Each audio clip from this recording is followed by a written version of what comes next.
वालेकुम दोस्तों, इस टाइम हम जो है जाफ़राबाद डिस्ट्रिक्ट के एक छोटी सी बस्ती में आए हुए हैं, जहाँ पे हमने मेडिकल कैंप लगाया हुआ है। जैसे कि आप सब देख सकते हैं कि पीछे भी जो है पानी खड़ा है, लोगों के घर पानी में गिरे हुए हैं और यहाँ पे पानी में जो है काफ़ी सारे मवेशी भी जो है जिनकी डेथ हुई है, उनकी डेथ बॉडीज़ भी है। तो इस पानी में काफ़ी ज़्यादा मच्छर हैं, मक्खियाँ हैं, जिससे बहुत सारी बीमारियाँ हो रही है। कल से लेकर आज तक हमने 3-4 कैंप्स लगा चुके हैं और कोई 1500 हज़ार से ज़्यादा हमने मरीज़ें देख ली है। अभी का हमारा कैंप जो इस टाइम चल रहा है, वो यहाँ इस इलाके में है। आप देख सकते हैं कि लोगों के हालात किस तरह से हैं, बच्चे जो है कितने माल नरिश्ड हैं, ख़वातीन प्रेग्नेंट है और जो है बहुत सारे ऐसे ख़वातीन हैं जिनका 9वाँ और 10वाँ महीना चल रहा है प्रेगनेंसी का और उनकी डिलीवरी की डेट करीब है।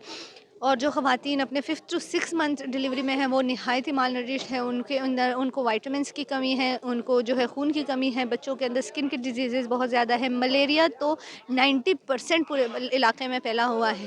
तो आप सबसे दरख्वास्त है कि आपकी तरफ से जितनी सपोर्ट हो सकते हैं, आप सैलाब ज़दगान की करें, क्योंकि आज अगर ये है तो कल हम भी हो सकते हैं। शुक्रिया।